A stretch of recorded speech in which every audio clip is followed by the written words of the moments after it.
दोस्तों नमस्कार, मेरा नाम है डॉक्टर के पांडे और आपको इस चैनल पे बहुत बहुत स्वागत है। दोस्तों आज हम बात करेंगे होम्योपैथिक मेडिसिन एपिस मेल के बारे में, जिसको एपिस मेलिफिका के नाम से भी जाना जाता है। तो आइए दोस्तों शुरू करते हैं। हेल्थ केयर के ऑथेंटिक जानकारी के लिए इस चैनल को सब्सक्राइब करें और बेल आइकन को भी दबाएं ताकि नया अपडेट आपको मिलता रहे। दोस्तों एपिस मेल मेडिसिन कंठमाला धातु की जिनकी अंदर प्रवृत्ति होती है, ऐसे पेशेंट के लिए बहुत अच्छा काम करती है।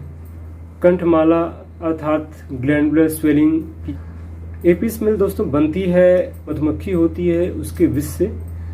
और अगर इसके बारे में हम बात करें तो यह ऐसे पेशेंट के लिए जो कि कैंसर या सीरियस कैंसर या जिसको हम लोग ओपन कैंसर बोल सकते हैं, ऐसी जिनके अंदर कंडीशंस डेवलप हो गई हो, उनके अंदर भी बहुत ही बढ़िया काम करती है। दोस्तों एपिस मेल के बारे में जैसा कि मैंने बताया कि कंठमाला धातु की प्रवृत्ति जिनके अंदर होती है, अर्थात जो ग्लैंड्स होती है वो बड़ी हो जाती हैं और सूज जाती हैं, कठोर हो जाती हैं, तो वैसी जिनके अंदर प्रवृत्ति होती है उनके लिए बहुत अच्छा काम करती है। दोस्तों इसके साथ साथ में एक्वार्डनेस अगर हो किसी पेशेंट के अंदर, फूहड़पन हो, वो पेशेंट खासतौर से विधवा महिलाएं अथवा बच्चे बालिकाएं, वो जो कि पहले तो सही थे, हर चीज में सावधानी पूर्वक हर चीज का रख रखाव करते थे, लेकिन किन्हीं कारणवश अगर उनके अंदर ये फूहड़पन पैदा हो जाए कि वो जब भी किसी सामान को हाथ लगाते हो उसको असावधानी के साथ में उसको हैंडल करते हैं और वो सामान टूट जाए, फूट जाए, तो दोस्तों ऐसे पेशेंट के लिए एक बहुत ही बेहतरीन दवा है एपिस मेल। इसको हम दोस्तों इस सिम्टम पे कंपेयर कर सकते हैं बोविस्टा के साथ में। एपिस मेल एक बहुत ही बेहतरीन दवा है ऐसे पेशेंट के लिए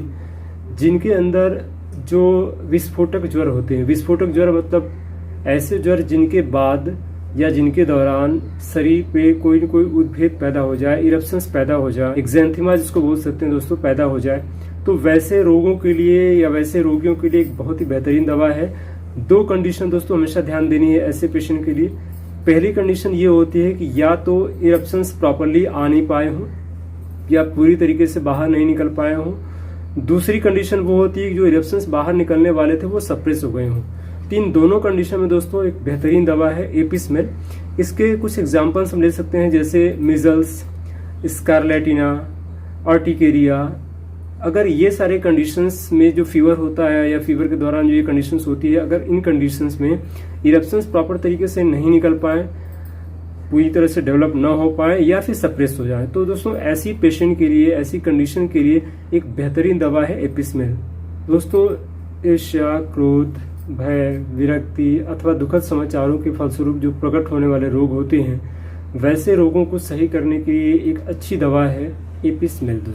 दोस्तों एपिस मेल का जो पेशेंट होता है यह बहुत ज़्यादा चिड़चिड़ा होता है, इरिटेबल होता है, नर्वस होता है, चंचल बहुत ज़्यादा होता है, किसी एक चीज़ में उसका मन नहीं लगता है, चंचलता बहुत ज़्यादा रहती है और उसको खुश करना, प्रसन्न करना बड़ा मुश्किल होता है दोस्तों। तो वैसे पेशेंट को जिनकी मेंटल कंडीशन इस तरीके की होती है, एपिस मेल बहुत बढ़िया काम करती है। दोस्तों एपिस मेल का जो पेशेंट होता है वह, उसकी प्रवृत्ति होती है रोने वाली, रुदनशील प्रवृत्ति होती है, रोए बिना रह नहीं सकता है। पेशेंट उदास होता है दोस्तों, निरुत्साहित बहुत ज़्यादा हो जाता है, हतोत्साहित बहुत जल्दी हो जाता है। तो ऐसे पेशेंट के लिए एक अच्छी दवा है एपिस मेल और इस सिम्टम पे इसको हम कंपेयर कर सकते हैं पल्साटीरा के साथ में दोस्तों। तो दोस्तों ये ऐसे सिम्टम है मेंटल लेवल पे जहाँ पे हम पल्साटीरा के पेशेंट को जान सकते हैं, समझ सकते हैं और किसी को क्लैरिफाई करने में बहुत आसानी होता है। डिफरेंशिएट जब करना हो पेशेंट को मेडिसिन के थ्रू कि कौन सी मेडिसिन देनी है, तो वहाँ पे ये सिम्टम्स बहुत कारगर होते हैं दोस्तों। कभी कभी ऐसे सिम्टम्स आते हैं कि कोई बच्चा है जो कि अचानक जागते समय अथवा सोते समय में तेज तीखी आवाज़ में चीख पड़े, तो वैसे पेशेंट के लिए दोस्तों एक अच्छी दवा है एपिस मेल। इस सिम्टम इसको हम कंपेयर कर सकते हैं हेलेबोरस के साथ में। एपिस मेल एक बेहतरीन दवा है सोफ की, सूजन की, इडिमा की। स्पेशली दोस्तों देखेंगे कि आंखों में जो नीचे की पलक होती है उसमें सूजन आ जाती है, तो उसमें पफी स्वेलिंग हो जाती है, बैग लाइक स्वेलिंग हो जाती है, तो वैसे पेशेंट के लिए दोस्तों एक बेहतरीन दवा है एपिस मेल। अगर ये स्वेलिंग दोस्तों नीचे की साइड ना होकर के अगर ऊपर की तरफ होती है तो वहाँ पे काली कार दिया जाता है दोस्तों। ऊपर की स्वेलिंग के लिए काली कार बेस्ट मेडिसिन है, नीचे पफी स्वेलिंग है तो वहाँ पे एपिस मेल और अगर ऊपर नीचे दोनों साइड में पूरे आंख के चारों तरफ अगर पफी स्वेलिंग है दोस्तों तो वहाँ पे फास्फोरस दिया जाता है। तो दोस्तों ये बेसिक डिफ्रेंशिएशन है पफी स्वेलिंग के बारे में। और दोस्तों कभी कभी ऐसी कंडीशंस होती है कि जो स्वेलिंग होती है हाथ में और पाँव में होती है।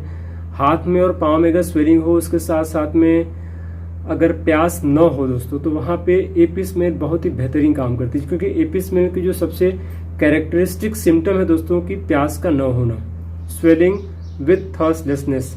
जबकि अगर स्वेलिंग के साथ में अगर प्यास हो तो वैसी कंडीशन पे दोस्तों दो मेडिसिन सबसे इंपॉर्टेंट है। नंबर 1 एसिटिक एसिड और एपोसाइनम। अगर हाथ पैर में सूजन है, साथ में प्यास भी है, तो वहाँ पे एसिटिक एसिड और एपोसाइनम दिया जाता है दोस्तों एपिस्मेल का एक बड़ा इंपॉर्टेंट सिम्टम होता है टच के प्रति हाइपर सेंसिटिविटी। बहुत ज़्यादा सेंसिटिव होता है पेशेंट अगर कोई अफेक्टेड एरिया को टच करे तो। सेकेंडली दोस्तों इस सिम्टम पे इसको हम कंपेयर कर सकते हैं बेलाडोना और लैकेसिस के साथ में। एपिस्मेल का जो सबसे इंपॉर्टेंट सिम्टम होता है दोस्तों वो होता है इसका पेन की जो क्वालिटी होती है, stinging burning pain with soreness. ये दोस्तों बहुत ही इंपॉर्टेंट सिम्टम होता है, इसको हमेशा ध्यान में रखिएगा। जब भी आप किसी पेशेंट को आप देखने जा रहे हो, खासतौर से एपिस्मेल का अगर ये सिम्टम मिल रहा है, स्टिंगिंग बर्निंग पेन, चुभने वाला जलनकारी ज्वलनशील, जैसा कि जब डंक मारती है मधुमक्खी तो जो दर्द होता है, stinging burning pain with soreness. तो दोस्तों इस सिम्टम पे बहुत ही बढ़िया काम करती है एपिस्मेल विथ एक चीज सबसे इंपॉर्टेंट होता है कि प्यास न रहे, इसका हमेशा ध्यान देना आपने। सेकेंडली दोस्तों जो पेन होता है वो माइग्रेट करता है one part of the body to other part. अचानक बहुत तेजी से एक जगह से दूसरी जगह पेन चला जाता है, ये इसका बड़ा खास सिम्टम होता है। और इस सिम्टम पे 3 मेडिसिन बहुत फ्रिक्वेंटली काम करती है दोस्तों। नंबर 1 कालीबाइक्रोम, सेकेंडली पल्साटिला और थर्ड है लैक्कानाइनम। ये तीनों दवाएं, इनमें भी जो पेन होता है एक जगह से दूसरी जगह माइग्रेट करता है सडनली। तो दोस्तों ये इसके इम्पॉर्टेंट सिम्टम है जिसके बारे में मैंने आपसे बात किया एपिस्मेल का। दोस्तों एपिस्मेल के बारे में जैसा कि मैंने आपसे बात किया कि थर्स्टलेसनेस होती है, प्यास बिल्कुल नहीं होती है। तो प्यास बिल्कुल न होना, पूरे शरीर में सूजन होना एक इम्पॉर्टेंट सिम्टम है दोस्तों एपिस्मेल का। इसके अलावा एपिस्मेल एसाइटिस के पेशेंट को, जिनके पेट में पानी हो जाता है, उनमें भी बहुत अच्छा काम करती है दोस्तों। तो अगर प्यास न हो और पेट में पानी भर गया हो, एसाइटिस की कंडीशन डेवलप हो गई है, तो वहाँ पे बहुत बढ़िया काम करती है एपिस्मेल। लेकिन दोस्तों अगर इस सिम्टम पे के साथ थोड़ा सा अगर परिवर्तन हो कि प्यास हो और एसाइटिस की कंडीशन हो, प्यास हो, और स्पेशली आप देखेंगे कि जो चेहरा होता है उस पेशेंट का मोर वैक्सी, ज़्यादा चिकना में दिखाई देता है, ये होता है दोस्तों सिम्टम एसिटिक एसिड में। एसिटिक एसिड और एपिस्मेल में ये अंतर होता है एसाइटिस के कंडीशन में कि अगर पेशेंट को प्यास ना हो, पेट में पानी हो, पेट पूरा फूला हुआ हो, तो वैसे कंडीशन के लिए दोस्तों एपिस्मेल बहुत अच्छी दवा है। लेकिन अगर कंडीशन हो कि पेट में पानी है, बहुत ज़्यादा फूला हुआ है, लेकिन प्यास है, प्यास के साथ साथ में जो चेहरा आप देखेंगे, चेहरे पे वैक्सी महसूस हो, जैसे मोम पोता गया हो, चिकनापन बहुत ज़्यादा हो, तो वैसे पेशेंट के लिए दोस्तों एक बेहतरीन दवा है एसिटिक एसिड। दोस्तों एपिस्मेल एक बहुत ही बेहतरीन दवा है इनकॉन्टिनेंस ऑफ यूरिन की। पेशाब जब पेशेंट न रोक पाए और ऐसी कंडीशन हो जाए कि उसके कारण इरिटेशन पैदा हो जो उसके आसपास के पार्ट्स हैं, तो दोस्तों वैसी कंडीशन के लिए एक बेहतरीन दवा है एपिस्मेल। और इसके जो सिम्टम्स होते हैं दोस्तों, आप देखेंगे कि पेशेंट थोड़ी देर के लिए बाथरूम रोक नहीं सकता है, और जब बाथरूम करता है तो बहुत ज़्यादा जलन होती है, पेशेंट को दर्द बहुत ज़्यादा होता है। और इसके साथ साथ दोस्तों कभी कभी आप ऐसे देखेंगे कि पेशेंट का जो बाथरूम होता है थोड़ी मात्रा में होता है, बार बार होता है, ब्लडी होता है, दर्द बहुत ज़्यादा होता है। तो ऐसी कंडीशन के लिए एक बेहतरीन दवा है एपिस्मेल। एपिस्मेल का जो कॉन्स्टिपेशन होता है उसमें एक सिम्टम बड़ा खास तौर से पाया जाता है कि जब पेशेंट को ऐसा फील होता है एब्डोमेन में कि कोई टाइट चीज़ है, अगर बहुत ज़्यादा प्रेशर दिया गया, बहुत ज़्यादा प्रेशर से स्टूल पास करने की कोशिश की गई, तो उस प्रेशर की वजह से कोई टाइट चीज़ जो कि पेट के अंदर है वह टूट जाएगी। तो ये जो फीलिंग होती है दोस्तों, और ये फीलिंग अगर आपको किसी भी पेशेंट के अंदर मिलती है तो वहाँ पे एपिस्मेल बहुत बढ़िया काम करती है। तो एपिस्मेल एक बेहतरीन दवा है अतिसार की, डायरिया की भी एक अच्छी दवा है दोस्तों। शराबियों को होने वाली जो डायरिया होती है वहाँ पे इसका इस्तेमाल किया जाता है। इसके अलावा इरप्टिव डिजीजेस के दौरान या उनके कारण अगर डायरिया हो जैसा कि मैंने आपको पीछे बताया कि मेजल्स या और जो इरप्शन वाली जो बीमारियां होती हैं उनके दब जाने के कारण अगर डायरिया हो तो वहाँ पे इसका इस्तेमाल किया जाता है दोस्तों। एपिस मिल का एक सिम्टम दोस्तों ये पाया जाता है कि पेशेंट जब चलता फिरता है तो उसको अपने आप मोशन हो जाता है, डायरिया हो जाता है या उसका डायरिया अग्रीवेट कर जाता है कह सकते हैं, और ऐसा महसूस होता है कि जिसका उसका एनस वाइड ओपन है, खुला हुआ हो, ऐसी फीलिंग आती है पेशेंट को दोस्तों। तो इस सिम्टम पे इसको हम कंपेयर कर सकते हैं फास्फोरस के साथ में। एपिस मिल दोस्तों स्पेशली यूज़ की जाती है राइट साइडेड मेडिसिन के तौर पे। राइट ओवरी, राइट टेस्टिकल में इनलार्जमेंट हो या ड्रॉप्सिकल स्वेलिंग हो तो वहाँ पे इसका बहुत अच्छा इस्तेमाल किया जाता है दोस्तों। इंटरमिटेंट फीवर की एक बेहतरीन दवा है एपिस मिल।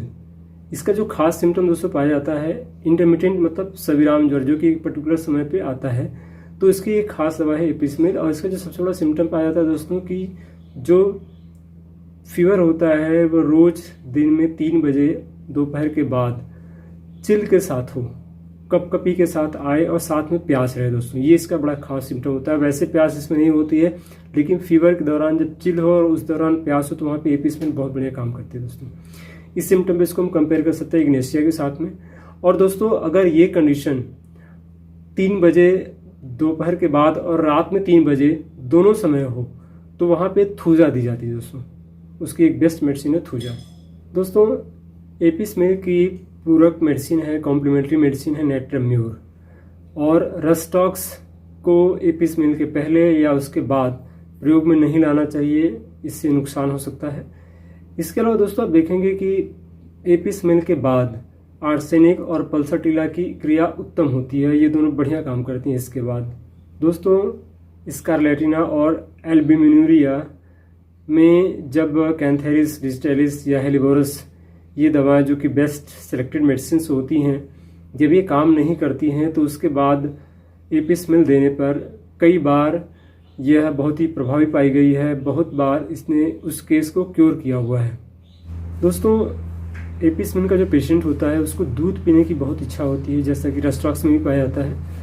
और इसकी जो तकलीफ़ें दोस्तों बढ़ती हैं वह आप देखेंगे कि गर्म कमरे में गर्मी के कारण इसकी तकलीफ़ें बढ़ जाती हैं, सोते समय इसकी तकलीफ़ें बढ़ जाती हैं, जैसा कि लैकेसिस में भी पाया जाता है। इसको लैकेसिस से हम कंपेयर भी कर सकते हैं। ठंडे से भीग जाने से इसकी तकलीफ़ें बढ़ जाती हैं, जैसा कि रस्टॉक्स में भी पाया जाता है। लेकिन दोस्तों आप देखेंगे कि जो अफेक्टेड एरिया होता है वहाँ पे पानी से धुलने से अथवा पानी में पैर या कोई अगर अफेक्टेड एरिया है तो वहाँ पे अगर पानी उस पर डाला जाए या उसको धोया जाए तो ठंडे पानी से धुलने से उसको आराम मिलता है। एपिस मिल के पेशेंट को दोस्तों आराम मिलता है खुली हवा में, ठंडे पानी से नहाने पर, वस्त्र न ओढ़ने पर, खांसने, चलने फिरने या स्थिति परिवर्तन करने पर दर्द में आराम मिलता है दोस्तों। तन कर बैठने पर पेशेंट को आराम रहता है। तो एपिस मिल का जो इस्तेमाल किया जाता है ज़्यादातर 30 या 200 पोटेंसी का इस्तेमाल ज़्यादातर किया जाता है। तो दोस्तों आज हमने बात की आपसे एपिस मिल के बारे में, और दोस्तों मैं उम्मीद करता हूँ कि आज की जानकारी आप लोगों को यूजफुल लगी होगी, अच्छी लगी होगी।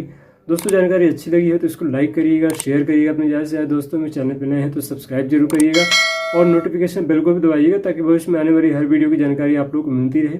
दोस्तों फिर मिलते हैं एक नई जानकारी के साथ में, तब तक के लिए अपना ख्याल रखिएगा। जय हिंद, जय भारत।